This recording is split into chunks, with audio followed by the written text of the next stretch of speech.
नमस्कार मित्रों, आगामी 14 मार्च को भारतीय समय के अनुसार प्रातःकाल 9:38 पे एक विशेष खगोलीय घटना होने वाली है। सन 2025 का पहला चंद्र ग्रहण लगने वाला है और यह विशेष इस मायने में है क्योंकि यह एक पूर्ण चंद्र ग्रहण होगा। इस चंद्र ग्रहण की अवधि 6 घंटे रहने वाली है। 9:38 से शुरू होगा भारतीय समय अनुसार और दोपहर में 3:28 पर यह खत्म हो जाएगा। तो यह जो 6 घंटे की अवधि रहेगी, इस गोचर के दौरान चंद्रमा के चंद्र ग्रहण चलेगा। मित्रों, इसमें एक विशेष बात यह रहने वाली है कि यह जो चंद्र ग्रहण है वो भारत में दृश्य ही नहीं होगा। तो इसलिए किसी भी प्रकार के सूतक काल से जो नियम होते हैं, जो ग्रहण से 9 घंटे पहले शुरू हो जाते हैं, वो कतई लागू नहीं होंगे। तो जिस तरीके से आपकी दैनिक दिनचर्या चलती है, आप उसी के हिसाब से अपना जो भी कार्य है वो कर सकते हैं। उस दिन होली का त्योहार है तो आप बिना किसी समस्या के होली का त्योहार मना सकते हैं आसानी से। मित्रों, लेकिन जो चंद्र ग्रहण है अब जहां जहां दिखेगा, जैसे कहां कहां पर दृश्य होगा, यह माफ कीजिएगा, उत्तरी और दक्षिणी अमेरिका में, पूर्वी एशिया के क्षेत्रों में, अंटार्कटिका में, साथ ही यूरोप में, ऑस्ट्रेलिया जैसे क्षेत्रों में यह दिखाई देगा। तो वहां पर इसका असर होगा सबसे ज्यादा। और यह जो चंद्र ग्रहण है ये पूर्ण चंद्र ग्रहण है और इस चंद्र ग्रहण के दौरान जो चंद्रमा का रंग होगा वो खूनी लाल, जैसे जिसको ब्लड मून बोलते हैं इंग्लिश में, उस तरीके से नजर आएगा। मित्रों, चंद्र ग्रहण तब लगता है जब सूर्य और चंद्रमा के बीच में पृथ्वी आ जाती है, तब यह खगोलीय घटना होती है। मित्रों, आज इस वीडियो में मैं आपको चंद्र ग्रहण से संबंधित तो जानकारी दूंगा ही, और सभी 12 राशियों पर इसका क्या प्रभाव पड़ेगा उसकी भी जानकारी दूंगा। तो वीडियो को अंत तक देखिएगा, स्किप मत कीजिएगा, क्योंकि चंद्र ग्रहण का प्रभाव विशेष रहने वाला है। देखिए, इसमें जो चंद्र ग्रहण लगने वाला है वो लगेगा सिंह राशि में। साथ ही इसका जो नक्षत्र पड़ेगा वो होगा उत्तरा फाल्गुनी नक्षत्र। देखिए, यह जो चंद्र ग्रहण है इसकी शुरुआत तो सिंह राशि में होगी, क्योंकि उत्तरा फाल्गुनी नक्षत्र जो होता है ये सूर्य का नक्षत्र है। इसका जो पहला चरण होता है उसमें सिंह राशि पड़ती है और नक्षत्र के प्रत्येक नक्षत्र के 4 चरण होते हैं। तो इसका पहला नक्षत्र में तो सिंह राशि है, लेकिन इसके जो बाकी के 3 चरण होते हैं उसमें कन्या राशि पड़ती है। और जब यह चंद्र ग्रहण शुरू होगा 9:28 पर, तो इसका जो पीक आवर होगा तकरीबन 12:30 बजे के आसपास होगा भारतीय समय अनुसार। तो उस समय यह चंद्रमा जो होंगे कन्या राशि में प्रवेश कर जाएंगे और इसका समापन कन्या राशि में होगा। तो दो राशियों पर इसका इफेक्ट पड़ने वाला है। सिंह राशि में इसकी शुरुआत होगी और इसका समापन जो होगा और जो पीक आवर रहेगा वो कन्या राशि में रहने वाला है। मित्रों, चंद्र ग्रहण चूंकि चंद्रमा से संबंधित है, चंद्रमा हमारे मन के कारक होते हैं, तो इसका सबसे बुरा और सबसे ज्यादा निगेटिव और सबसे ज्यादा इंपैक्ट जो होता है वो हमारे मन पर पड़ता है। तो जिन राशि वालों को इससे समस्या होगी उनको देखने को मिलेगा कि उस दिन कहीं ना कहीं मानसिक स्थिति थोड़ी सी डिस्टर्ब होती है, चिड़चिड़ापन, अकेलापन ऐसा महसूस होता है। तो अब आपको जानकारी देते हैं कि चंद्र ग्रहण का क्या प्रभाव पड़ेगा सभी 12 राशियों पर। तो अब एक एक करके जानकारी मैं देता हूं। सबसे पहले बात करते हैं मेष राशि की। देखिए, चंद्रमा आपके लिए 4th हाउस के स्वामी होते हैं। पंचम भाव में ग्रहण लगेगा, शिक्षा संतान के भाव में, सिंह राशि में। तो यहां पर उस दिन आपको ये ध्यान रखना है कि संतान को लेकर आपको अगले 15 दिन विशेष सतर्क रहना है। और एक चीज और बता देता हूं मैं, क्योंकि 14 मार्च को तो ये चंद्र ग्रहण लग रहा है और ठीक इसके 15 दिन बाद 29 मार्च को सूर्य ग्रहण भी पड़ेगा। तो 14 मार्च से लगाकर और 14 अप्रैल तक ये पूरा 1 महीना जो रहने वाला है, आप सभी लोगों को विशेष सावधानी बरतनी चाहिए, जो अभी मैं राशि अनुसार बता रहा हूं। तो यहां पर मेष राशि की बात करें तो पंचम भाव में आपके ग्रहण लग रहा है, तो संतान को लेकर कुछ चिंता हो सकती है, संतान का स्वास्थ्य प्रभावित हो सकता है, कुछ शिक्षा में समस्या आ सकती है। साथ ही जो लोग लव रिलेशनशिप आदि में हैं उनके लव रिलेशनशिप में समस्या आ सकती है, जो लोग लिव इन में रहते हैं उनको प्रॉब्लम आ सकती है। साथ ही कहीं ना कहीं आप लोगों को इन्वेस्टमेंट वगैरह करने से भी अगले 15 दिन बचना चाहिए, क्योंकि ये लाभ भाव पर जो दृष्टि पड़ रही है पंचम भाव में, तो कहीं ना कहीं कुछ बुद्धि में भ्रमित भी हो सकते हैं आप। हो सकता है जल्दीबाजी में कोई निर्णय ले ले, बाद में आपको पछतावा हो, कोई हानि भी हो सकती है। और पंचम भाव में ग्रहण लग रहा है तो कहीं ना कहीं मानसिक तनाव उस दिन आपका बढ़ेगा। तो महामृत्युंजय मंत्र का जाप आप लोग कर सकते हैं उस पूरे ग्रहण के दौरान। ओम त्र्यंबकम यजामहे सुगंधिम पुष्टिवर्धनम उर्वा रुक्मे बंधना मृत्युर्मुक्षिम अमृता। इस मंत्र का जाप सभी राशि के जातक कर सकते हैं। साथ ही चंद्रमा का मंत्र ओम सोम सोमाय नमः इसका भी जाप कर सकते हैं। और चंद्रमा का जो दूसरा मंत्र होता है, ओम श्राम श्रीम श्रोम सा चंद्रमसे नमः, इस मंत्र का भी आप लोग यथासंभव जाप कर सकते हैं। मानसिक जाप करिए आप लोग, तो बहुत बहुत बेहतर रहेगा। मित्रों, दूसरी राशि की बात करते हैं, वो है वृषभ राशि। आपके लिए जो ग्रहण लग रहा है वो 4th हाउस में लगेगा। माता, भूमि, भवन, वाहन, साथ ही जनता का भाव होता है। तो यहाँ पर ग्रहण लगेगा। माता के स्वास्थ्य को लेकर कुछ चिंता होगी। अगले 15-20 दिन आपको विशेष सतर्क रहना है। और कहीं ना कहीं अगर आप लोग राजनीति के क्षेत्र से जुड़े हुए हैं तो आप सतर्क रहिएगा। आपके खिलाफ कोई फेक एलिगेशन वगैरह लग सकता है। मानसिक तनाव आपको बढ़ सकता है। आपको अननेसेसरी कोई स्थान परिवर्तन वगैरह भी आपको हो सकता है, कार वगैरह को लेकर या बिजनेस को लेकर। तो इसको आपको देखना पड़ेगा। थोड़ा सा आपको मानसिक तनाव ये जरूर बढ़ाएगा। तो जो अभी मैंने मंत्र बताया था, महामृत्युंजय मंत्र या चंद्रमा का मंत्र, इसका आप जाप कीजिए तो बेहतर रहेगा आपके लिए इस गोचर के दौरान। बाकी ओवरऑल ठीक है, आपके लिए कोई बहुत ज्यादा समस्या नहीं रहेगी। मिथुन राशि की बात करते हैं, आपके लिए तीसरे भाव में गोचर होगा चंद्रमा का, जहां ग्रहण लग रहा है और धनेश होकर यहाँ पर ग्रहण लग रहा है। आपके लिए कुछ लाभदायक यात्राएं संभव हैं और कहीं ना कहीं भाग्य का भी आपको सहयोग मिलेगा। थोड़ा छोटे भाई बहनों के साथ संबंधों का, उनके स्वास्थ्य को आप थोड़ा सा ध्यान देकर चलिएगा। बाकी अगर ग्रहण की स्थिति देखा जाए तो आपके लिए अच्छा, पराक्रम पुरुषार्थ में आपकी वृद्धि होगी, विदेशों से लाभ के योग ये बनाएगा।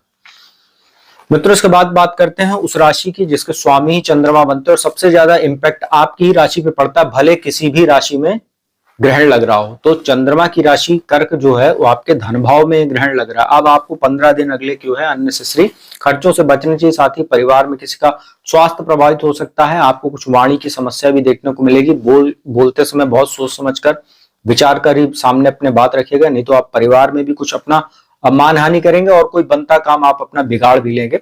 और मानसिक तनाव आपका जबरदस्त बढ़ेगा और परिवार में किसी प्रॉपर्टी आदि को लेकर ये समस्या दे सकता है ग्रहण, इनहेरिटेंस वगैरह को लेकर। ससुराल पक्ष से भी आपके संबंधों को प्रभावित कर सकता है, आप विवाहित हैं तो इसका ध्यान रखिएगा। तो आंखों में भी कुछ समस्या आपको देखने को मिल सकती है और मानसिक तनाव आपका बढ़ेगा किसी न किसी कारण से, चाहे वो वाद विवाद हो, चाहे कोई अननेसेसरी कलह वगैरह हो सकती है घर में, तो इसका आप ध्यान रखिएगा। सिंह राशि की बात करते हैं, आपको विशेष सतर्क रहना है। आपके द्वादश भाव के स्वामी चंद्र बनते लग्न में रहेंगे, उस दिन यहीं पर ग्रहण लग रहा है। वो मानसिक तनाव आपका बढ़ेगा। अनिद्रा वगैरह की शिकायत आपको अगले 15 दिन हो सकती है। चिड़चिड़ापन, क्रोध, अकेलापन आप महसूस कर सकते हैं। साथ ही वैवाहिक जीवन में भी आपके कुछ समस्या रहेगी, क्योंकि आपके सप्तम भाव में ही सूर्य शनि का भी योग चल रहा है इस समय। तो आपके लिए स्थितियां बेटर नहीं है। बिजनेस में कोई बड़ा इन्वेस्टमेंट और डील करने से पहले आप सोच लीजिएगा, क्योंकि जो अब यहां से स्थितियां बन रही हैं, 29 मार्च को एक तो ग्रहण लगेगा आपके अष्टम भाव में, सूर्य ग्रहण लगेगा और यहाँ पर आपको शनि की ढैया भी शुरू हो जाएगी 29 मार्च से। तो अब आपको विशेष सावधानी बरतनी है, इसका आप ध्यान रखिएगा। कन्या राशि की बात करते हैं, आपके द्वादश भाव में ये ग्रहण लगने वाला है। आपको कोई लीगल मामला चल रहा तो उसमें समस्या आ सकती है। साथ ही किसी नए वाद विवाद में भी आप फंस सकते हैं। खर्च में अचानक कुछ बढ़ोतरी हो सकती है। बेफिजूल की यात्राओं से आपको बचना चाहिए। अनिद्रा वगैरह की शिकायत, कुछ मानसिक तनाव आपका बढ़ेगा। शत्रु वगैरह आपको परेशान करते हैं। साथ ही किसी प्रकार का कर्ज वगैरह लेने से आपको बचना चाहिए। साथ ही किसी को उधार मत दीजिएगा, तो आपके लिए बेहतर रहेगा, नहीं तो पैसा आपका फंस सकता है। इसके बाद बात करते हैं तुला राशि की। आपके लिए गोचर जो ग्रहण है ये कुछ फायदा लेकर आ रहा है। मान सम्मान में वृद्धि हो सकती है। विदेशों से लाभ, जो लोग विदेशों से व्यापार करते हैं उनको लाभ हो सकता है। विदेशों से में अगर बिजनेस वगैरह करना चाहते हैं, विदेश यात्रा करना चाहते हैं किसी पर्पज से, उनके लिए फायदेमंद है। हालांकि ग्रहण की दृष्टि पंचम भाव पर रहेगी। यहाँ पर शनि और सूर्य का पितृदोष बना हुआ है, तो संतान को लेकर कुछ चिंता जरूर बढ़ेगी। संतान को कष्ट हो सकता है। तो ओवरऑल अगर देखें तो कुछ फायदा भी होगा, लेकिन संतान की ओर से आपको ये चिंता देने वाला ग्रहण हो सकता है। इसके बाद बात करते हैं वृश्चिक राशि की। आपके दशम भाव में ग्रहण लगने जा रहा है। अब देखिए यहाँ पर चंद्रमा और अकेले बैठे हुए हैं, ग्रहण लगेगा। सूर्य शनि का पितृदोष आपके 4th हाउस में बना हुआ। अभी शनि की ढैया भी आपको चल रही है जो 29 मार्च को खत्म होगी। तो माता पिता के स्वास्थ्य को लेकर चिंता आपकी बढ़ेगी। उनके साथ संबंध भी प्रभावित होंगे। कार्यस्थल पर भी थोड़ा सतर्क रहिएगा। अपने उच्च अधिकारियों और सहकर्मियों के साथ संबंधों को जितना बेहतर करके चलेंगे उतना अच्छा है। और कार्यस्थल पर विशेष सतर्क रहिएगा। आपके खिलाफ कोई फेक एलिगेशन वगैरह, कोई षड्यंत्र वगैरह जैसी भी समस्या आपको देखने को मिल सकती है, इसका आप ध्यान रखिएगा। और थोड़ा बहुत भाग्य में भी अवरोध उत्पन्न करेगा ग्रहण अगले 15 दिन। इसके बाद बात करते हैं धनु राशि की। धनु राशि वालों के लिए जो ग्रहण लग रहा है वो भाग्य स्थान में लग रहा है। तो आपको कहीं ना कहीं जितना धर्म कर्म से आप जुड़े रहेंगे, कोई धार्मिक यात्रा अगर आप करते हैं इस अगले 15 दिन में ग्रहण के बाद, तो आपके लिए फायदेमंद हो सकता है। और कहीं ना कहीं पिता के स्वास्थ्य को लेकर कुछ चिंता होगी। साथ ही घर में जिनके पिता तुल्य लोग हैं, जैसे कुछ लोगों का सवाल ये रहता है कि पिता नहीं है तो क्या हमारे ऊपर एप्लीकेबल होगा, ये बिल्कुल होगा। अगर पिता नहीं तो पिता तुल्य लोग, जैसे घर में बड़े बुजुर्ग होते हैं, ताऊ हैं या बड़े चाचा हैं, उनके स्वास्थ्य को लेकर कुछ समस्या या उनके चिंतन आपको करना चाहिए तो बेहतर रहेगा। उच्च शिक्षा के लिए जो छात्र विदेश जाना चाह रहे हैं उनको कुछ फायदा ये दिला सकता है ग्रहण। बाकी ओवरऑल अगर देखा जाए तो भाग्य में जरूर ये अवरोध उत्पन्न करेगा, इसका आप ध्यान रखिएगा। अब बात करते हैं मकर राशि की। आपके लिए ग्रहण समस्याओं को बढ़ाने वाला रहेगा। अष्टम भाव में ग्रहण लगने जा रहा है तो कहीं ना कहीं मानसिक तनाव आपका बढ़ेगा। अचानक कुछ अनपेक्षित समस्याएं आपके सामने आ सकती हैं, चाहे हेल्थ इश्यू हो, गाड़ी वगैरह चलाते समय सावधानी बरतिएगा।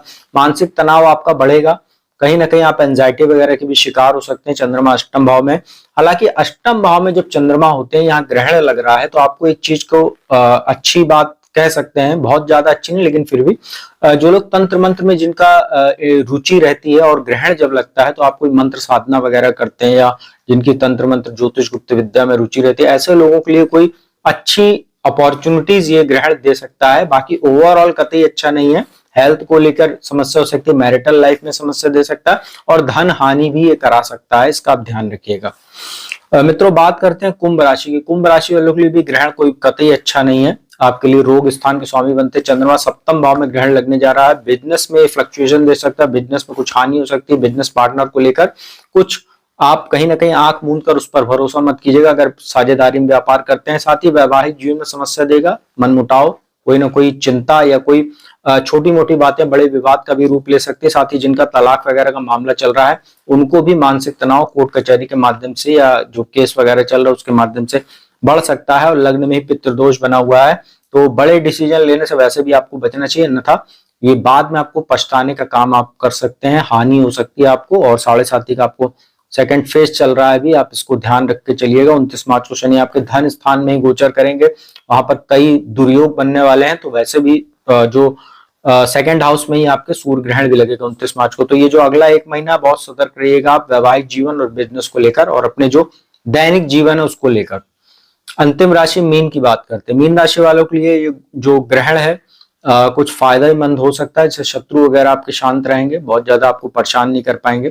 कोई कर्जा वगैरह आप लेना चाह रहे हैं तो आपको मिल सकता है। साथ ही पुराना कर्जा चुकाने में भी आसानी हो सकती है। प्रतियोगी परीक्षाओं में आपको ये कुछ फायदा हो सकता है, इंटरव्यू आदि में सफलता हो सकती है अगले 15 दिन में, अगर कोई आपका ऐसा कोई प्रोग्राम होने वाला है। थोड़ा बहुत मानसिक तनाव आपका बढ़ेगा और हेल्थ इश्यू हो सकता है। पाचन आपका प्रभावित हो सकता है क्योंकि चंद्रमा छठे भाव में बैठे और द्वादश पर दृष्टि वहां सूर्य और चंद्रमा सूर्य और शनि का जो पितृदोष बना हुआ है उसके साथ जो दृष्टि संबंध है, तो एंजाइटी लेवल आपका बढ़ेगा। अब आपको थोड़ा बहुत मंत्र वगैरह या जो मैंने बताया शुरू में महामृत्युंजय मंत्र वगैरह आप इसका जाप कर सकते हैं। और चंद्रमा का मंत्र ओम सोम सोमाय नमः या ओम श्राम श्रीम श्रोम साह चंद्रमसे नमः इसमें आपका जाप कर सकते हैं। तो मित्रों, अगर देखा जाए तो ओवरऑल ये चंद्र ग्रहण भारत में तो नहीं दिखेगा, लेकिन जहां जहां पर दिख रहा है उसका प्रभाव वहां पर तो पड़ेगा, साथ ही राशियों पर तो पूरे ही जो स्थिति रहती है उस पर पड़ता है। तो यह था सभी 12 राशियों पर चंद्रमा का जो ग्रहण होगा, वर्ष का पहला ग्रहण है, उसका क्या प्रभाव पड़ेगा। उपाय एक बार फिर बता देता हूं, महामृत्युंजय मंत्र का जाप आप लोग करिएगा ग्रहण के दौरान, मानसिक जप। साथ ही चंद्रमा का जो मंत्र ओम सोम सोमाय नमः या ओम श्राम श्रीम श्रोम साह चंद्रमसे नमः, इसमें से कोई भी एक मंत्र का जाप कर सकते हैं। जब ग्रहण काल खत्म हो जाए या संध्या काल में या अर्ली मॉर्निंग नेक्स्ट डे, जैसे 15 मार्च को आप लोग अर्ली मॉर्निंग किसी मंदिर जाकर आप लोग जो है अपने कुछ सफेद वस्तुओं का दान कर सकते हैं, जैसे सफेद वस्त्र है या अगर संभव हो तो चांदी वगैरह का कोई आभूषण दान कर सकते हैं मंदिर में ब्राह्मण को। सफेद मिठाई का दान कर सकते हैं, चीनी का दान कर सकते हैं, दूध से बनी मिठाई का आप दान कर सकते हैं, सफेद मिठाई जैसे। तो ये सब चीजों का दान आप करें तो आप लोगों के लिए अच्छा रहेगा। और ओवरऑल जितनी चीजें बताएं इसको आप फॉलो कीजिए, उपाय कीजिए, तो आप लोगों के लिए ग्रहण ठीक ही रहेगा। वैसे भारत में दिखेगा नहीं तो कोई सूतक काल वगैरह लगने नहीं, तो आप लोग अपना दैनिक जीवन जैसे चलता है, होली का त्योहार अच्छे से मनाइए। यही शुभकामनाओं के साथ मैं इस वीडियो को अंत करता हूं। वीडियो आपको अच्छी लगी तो उसको लाइक कीजिएगा, शेयर कीजिएगा, कमेंट कीजिएगा। और कुंडली विश्लेषण के लिए नंबर डिस्क्रिप्शन पर उपलब्ध रहता है, स्क्रीन पर भी रहता है, आप संपर्क करके अपॉइंटमेंट लेके कुंडली विश्लेषण का लाभ ले सकते हैं। आप सभी लोगों को मेरी ओर से होली की एक बार हार्दिक शुभकामनाएं। और अब मैं अपने वाणी को विराम देता हूं। जल्दी आपको किसी नए विषय के साथ जल्दी मिलूंगा। तब तक के लिए ओम नमः शिवाय।